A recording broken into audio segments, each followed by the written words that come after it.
Assalamualaikum warahmatullahi wabarakatuh. Saya Roziatun Alifiana, NIM 059 dari kelas C. Di sini saya akan mempresentasikan hasil wawancara saya terhadap petani yang ada di Desa Boto Putih, Kecamatan Bentungan, Kabupaten Trenggalek, yang dimana beliau ini mengambil usaha tani jenis peternakan yaitu komoditas sapi perah. Nah, usaha yang dijalankan oleh Bapak Komari ini sudah ada sejak tahun 1945, di mana beliau ini sekarang sudah memelihara 8 ekor sapi, yang mana untuk diambil susunya itu hanya 5 ekor saja.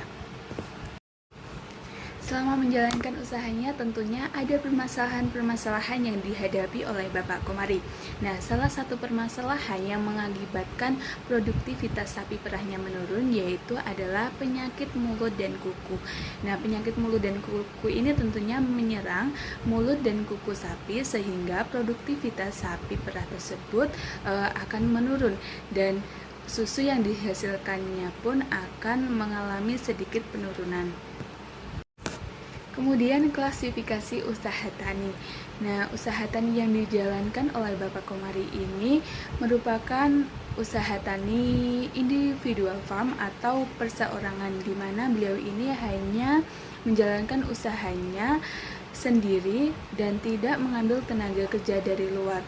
Kemudian sesuai bentuknya atau menurut bentuknya, usaha tani yang dijalankan ini adalah usaha tani komersial, di mana beliau menjual hasil usahanya, kemudian hasil dari penjualannya tersebut akan digunakan untuk memenuhi kebutuhannya sehari-hari.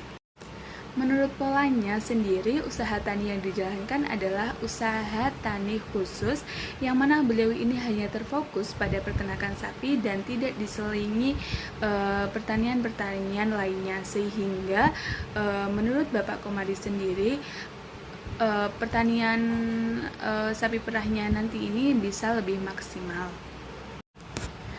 Kemudian ada pun faktor-faktor produksi yang mempengaruhi keberhasilan produktivitas sapi perah.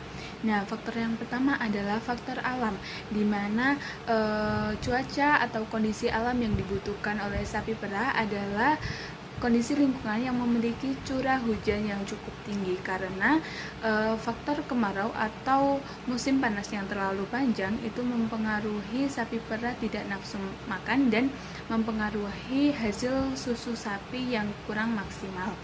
Nah, kemudian untuk faktor tenaga kerja, di mana Bapak Komari ini hanya mengerjakan atau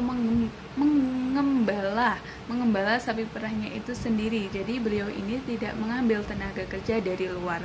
Nah, untuk faktor manajemennya, faktor planning itu harus disiapkan dari persiapan modal. Persiapan modal itu minimal 25 juta, dan kemudian untuk implementasinya adalah harus melakukan perawatan, pengecekan makan dan vitamin, kemudian juga pemberian mineral. Adapun biaya-biaya yang harus dipersiapkan untuk mendukung atau menunjang produktivitas dari sapi perah itu sendiri. Nah, untuk biaya-biayanya itu ada biaya tetap, biaya variabel, biaya implisit, dan eksplisit, di mana untuk biayanya tetap ini termasuk pada pajak lahan, kemudian tenaga kerja keluarganya, kemudian penyusutan alat.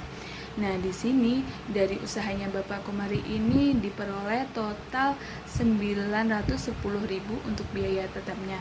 Nah, kemudian untuk biaya variabelnya adalah biaya yang mendukung produktivitas dari keberhasilan ternak sapi perah itu sendiri. Nah, biaya-biaya yang dibutuhkan dari biaya variabel adalah indukan sapi tentunya, kemudian ada konsentrat, mineral, vitamin B kompleks, sekrop, bak, dan pakan sapi.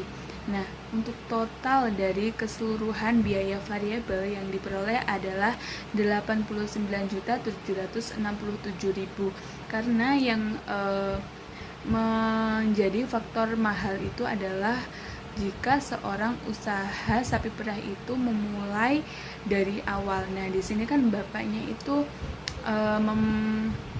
membala sekitar 8 sapi, tapi di sini bapaknya itu membeli sapi itu hanya 5 ekor. Nah, dari 5 ekor itu tadi, satu indukan sapi itu seharga 17-an juta. Dari perhitungan biaya-biaya tersebut dan kemudian sudah dikurangi dari penerimaan beban implisit dan eksplisit, nah keuntungan yang didapatkan oleh Bapak Komari itu per bulannya sekitar 25.630.250 perak. Nah, dari sini ini belum termasuk pengurangan dari modal yang dikeluarkan oleh Bapak Komari di awal, di mana beliau ini membeli indukan sapi sebesar 5, yaitu 85 juta itu tadi. Nah, itu tadi pembahasan dari wawancara yang sudah saya lakukan di Desa Boto Putih, Kecamatan Bumentengan, Kabupaten Trenggalek, di mana di sini itu dapat disimpulkan bahwa usaha tani yang dijalankan oleh Bapak Komari itu layak dilanjutkan, karena dari sini Bapak Komari itu sendiri bisa mendapatkan keuntungan dan manfaat yang optimal. Sekian dari saya, bila ada salah kata atau penjelasan yang kurang terperinci, saya mohon maaf.